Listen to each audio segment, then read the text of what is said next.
Oke, halo, salam kenal semuanya, teman-teman semuanya ya. Eh, kita dari BSS Saham Indonesia ya. Perkenalkan dengan saya sering disebutnya Kang Dar ya dari BSS Saham Indonesia. Apa kabar teman-teman semuanya? Makasih sama Bitrade ya yang udah dikasih waktu untuk bisa dengan teman-teman semua berbagi gitu ya. Baik itu untuk hal analisa ataupun tentang sharing experience seperti ini. Jadi ini apresiasi sekali buat Bitrade yang sering mengajak founder-founder ya. Jadi supaya kita memang lebih lebih dekat lah gitu ya. Jadi lebih ada teman lagi di pasar modal ini, Kang. Oke Kang, betul ya. Memang kita Ya, harus selalu menjaga silaturahmi ya Kang ya. Kita ya betul. banyak teman seperti itu ya, apalagi di pasar modal ini ya. Semakin Mm-mm. banyak teman, semakin kita bisa sharing ya. Saham-saham Iya, apa terus yang bisa ngasih cuan, gimana sih masukan dan tips seperti itu. Nah Kang, makasih ya udah bersedia nih meluangkan waktunya live malam hari ini dan juga ini yang kedua kali nih menjadi bintang ya. tamu Kita kita yang di kedua betul ya, Kang ya. Siap. sama saya ya Kang ya, Mas William, kurang lebih 1 tahun yang lalu lah ya Kang ya. Iya, betul. Kurang lebih 1 tahun yang lalu Nah, dengan Kang William ya. iya, Hmm. terima kasih ya Kang udah bersedia hadir. Siap, sama-sama Kang. Sobat Bitret dan rekan-rekan semua, jangan lupa ya follow akun Instagram BSS Saham Indonesia dan juga Bitret Education nih kalau rekan-rekan semua pengen tahu perkembangan tentang Bitret dan BSS Saham Indonesia. Oh ya Kang, ini kan live pertama kita nih. Kalau boleh diceritain dulu dong Kang, BSS Saham Indonesia ini berdiri kapan, terus fokusnya dalam develop apa, apakah memberikan webinar seperti itu kepada rekan-rekan investor. Mungkin teman-teman di sini juga Oke. belum banyak yang tahu nih tentang BSS Saham Indonesia, Ya, supaya kita kenalan nih. ya, siap Kang. Eh, jadi BSS itu sebetulnya udah lama ya, dari tahun 2017 Kang. Gitu. Jadi dari 2017. Jadi kita itu memang lebih ke trading harian sih. Kalau misalkan memang teman-teman di sini yang sering trading belanja sore gitu ya, jual besoknya gitu. Nah, kita memang lebih ke trading dan swing trading sih. Kalau misalkan lebih ke investing sih tidak ya, karena kita basically technical dan statistik analisis. Jadi kita lebih ke pola histori pergerakan saham. Jadi kita mencari saham-saham yang memang bisa dijadikan untuk trading harian gitu ya. Dan tentunya sesuai dengan metode-metode yang ada di BSS itu, Kang. Jadi ya BSS lebih ke trading dan swing trading, Kang. Gitu. Kita juga punya metode sendiri sih, yaitu statistik pattern. Kita namanya statistik pattern. Jadi kita lebih melihat pola histori suatu saham sih, Oke, gitu. statistik itu seperti chart pattern kan, Kang? Seperti Jadi kita lebih ke pola histori ya. Jadi kita ingin melihat suatu saham. Kalau misalkan kita ingin dapat, biasanya kan teman-teman di sini sekarang rame untuk taking profit yang 1%, 2%, tentunya gitu ya. Nah, bagaimana sih cara kita bisa ngelihat saham yang memang dia konsisten tiap hari bisa naik minimal 1-2% gitu. Dan tentunya memang di situ kita harus menghitung dan melihat dari time frame berapa hari yang memiliki sukses rate-nya itu di atas 75% minimal naik 2% kan gitu. Nah, kalau misalkan kita memang mencari yang seperti itu, berarti ya kita nyari saham yang memang sering naik gitu. Jadi bukan beli saham yang naiknya tidak tiap hari. Jadi maksud sering naik itu meskipun memang pada hari itu misalkan di jam pertama ataupun dia naiknya siang gitu, dia naik dia turun lagi, yang kita lihat adalah dari close kemarin ke high hari ini gitu. Nah, kita mencari saham-saham yang seperti itu gitu. Dan ada juga beberapa metode lainnya seperti halnya ternyata kalau misalkan kita perhatikan itu ternyata ada loh saham yang memang dia itu masuk ke dalam maksimal kegagalan naiknya gitu. Maksudnya begini, jadi ketika ada saham yang memang dia tidak naik gitu ya 2 hari berturut-turut, ternyata kalau kita lihat pola historis data ya dia itu cenderung naik di hari ketiganya gitu. Jadi tiap saham dia punya pola-pola tertentu gitu. Kita lebih ngelihat data sih gitu. Dengan menggunakan indikator open, high, low dan close-nya itu kan. Oke, berarti lebih ke memperhatikan candle per candle ya Kang? Sepertinya. Iya, betul. Cuman kita beri ke berupa historis sih. Jadi kita kalau misalkan yang manual sih pakai Excel gitu ya. Tapi kita punya aplikasi di Atios sih. Jadi kita tinggal melihat saja mau metodenya apa, kemudian kita lihat historinya seperti apa, baru kita cari titik entry-nya. Seperti itu kan. Oke, Kang. Kurang lebih seperti kita menghafal habitnya ya, market maker. Jadi kan tadi Iya. sempat bingung ya. Oh ini memang kalau saham A ini habitnya atau kebiasaannya di 2 hari pertama itu ditahan dulu, nanti di hari ketiganya dia Baru dia lagi gitu naik agresif. Nah, jadi BSS Saham Indonesia ada nih ya softwarenya seperti itu ya Kang, kurang lebihnya ya. Iya, kita ada aplikasinya Kang, namanya Atios di Atios Screener. Jadi di Play Store kita baru sedia di Android sih, ada Kang. Oke Kang, kalau misalnya teman-teman rekan-rekan yang nonton pada malam hari ini mau lebih tahu nih, seperti itu ada nggak Kang grup Telegram atau WhatsApp yang bisa dihubungi, atau mungkin langsung saja ya Kang DM ke Instagram ya?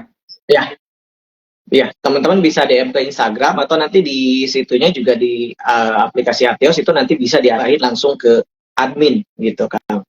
Atau ya teman-teman tinggal di Telegram ke BSS_Indonesia. BSS_ saham Indonesia gitu, atau DM ke Instagram kita.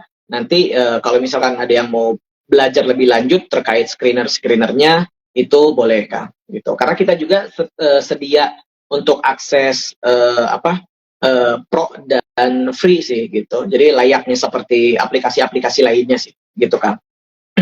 Oke, rekan-rekan semua sudah sangat jelas ya.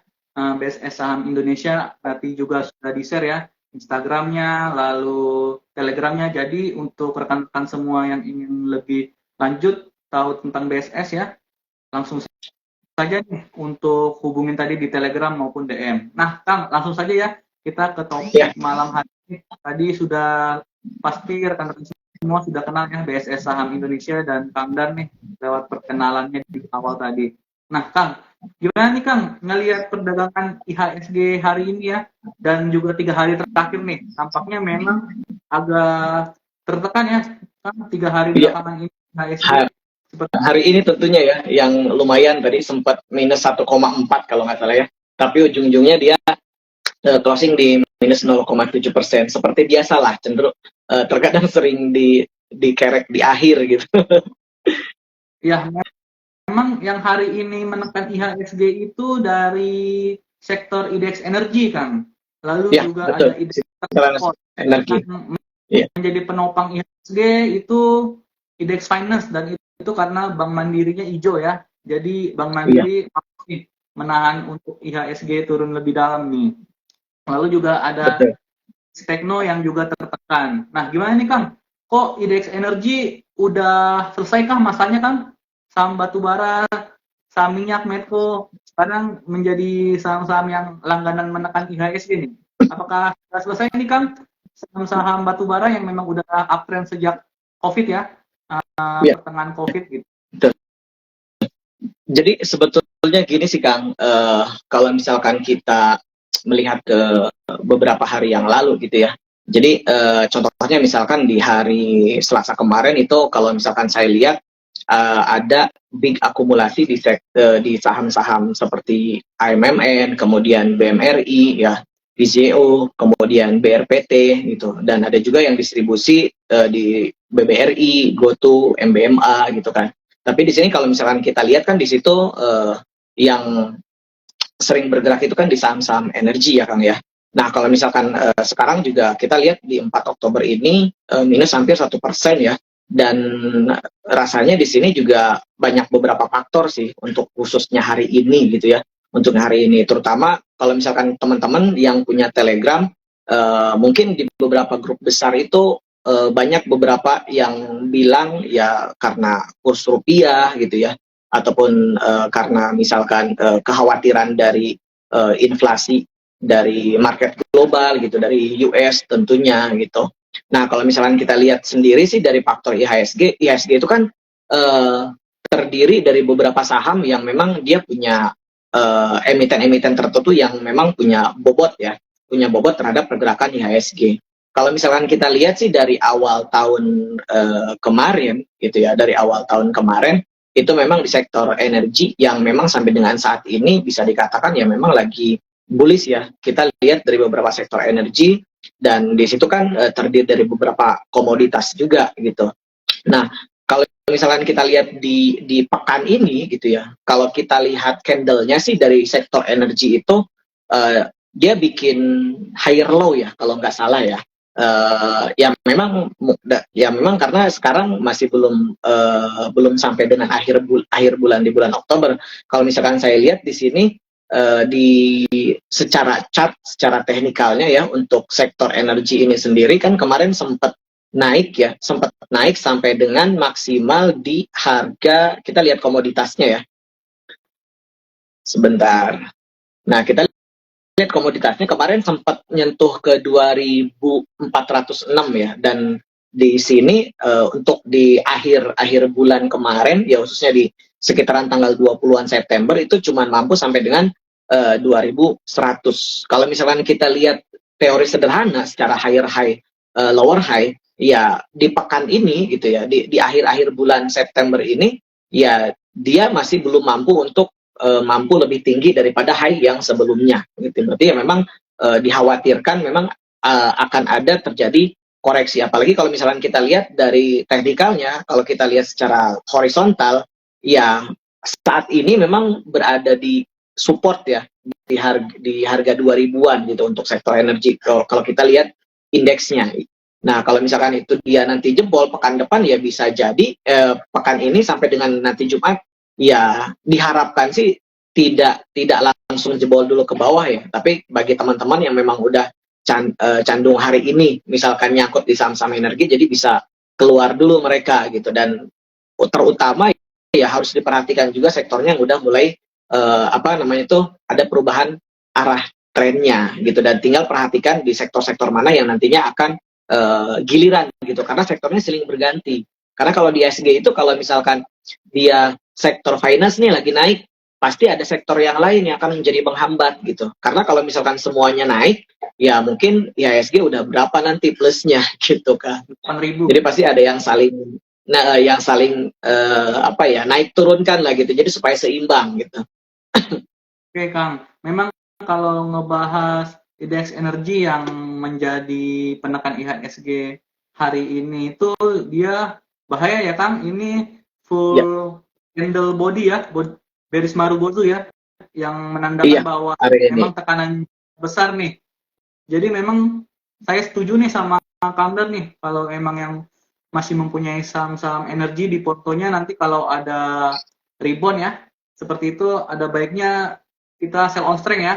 Iya, dan memang jadi manfaatkan untuk keluar dulu gitu, karena dari sektornya itu sendiri kalau kita lihat secara teknikal ya dia belum mampu naik lagi gitu. Kan kemarin sempat koreksi tuh ya, sempat koreksi kemudian dia rebound tuh, rebound di bulan Juni ya, dia rebound di bulan Juni kemudian sampai dengan kemarin Agustus ya, tapi di akhir-akhir September ini dia belum mampu bikin hype baru lagi gitu. Jadi ya itu biasanya ya takutnya dikhawatirkan memang itu akan terjadi ada perubahan tren gitu. Meskipun tidak langsung downtrend ya mungkin bisa sideways dulu gitu. Nah, tapi kan kalau kita udah duluan di atas ya agak susah juga gitu menunggu saham yang lagi turun kemudian sideways ya, nanti kitanya masih tetap di atas gitu. Jadi bisa sell on strength dulu nantinya. Oke Kang. Nah, memang kan kalau di indeks energi ini bobotnya paling besar dari sektor batubara ya, seperti kita ketahui. Saham-saham batubara ini juga terkoreksi karena adanya koreksi di harga batubara global nih. Kalau misalnya pendapat standar dengan turunnya saham-saham batubara disertai komoditasnya, apakah ini menjadi peluang untuk saham-saham semen untuk bangkit kembali? Karena memang kan kalau saham semen ya dan saham batubara berlawanan nih, karena memang bahan baku itu ada faktor batubaranya yang membuat kalau batubara menurun, cost-nya atau HPP-nya semen bisa menurun dan meningkatkan laba bersih. Gimana nih Kang melihat saham-saham semen seperti SNG, RI, NTP? Apakah momentum rebound sudah muncul karena adanya saham batubara yang turun? Nah, oke, baik Kang. Nah, kalau misalkan kita ketika kita mau menentukan apa namanya itu, kita harus bikin watchlist apa gitu. Apakah jadi sebetulnya kalau misalkan di pergerakan IHSG itu sebetulnya kan dia silih berganti sektornya ya Kang ya.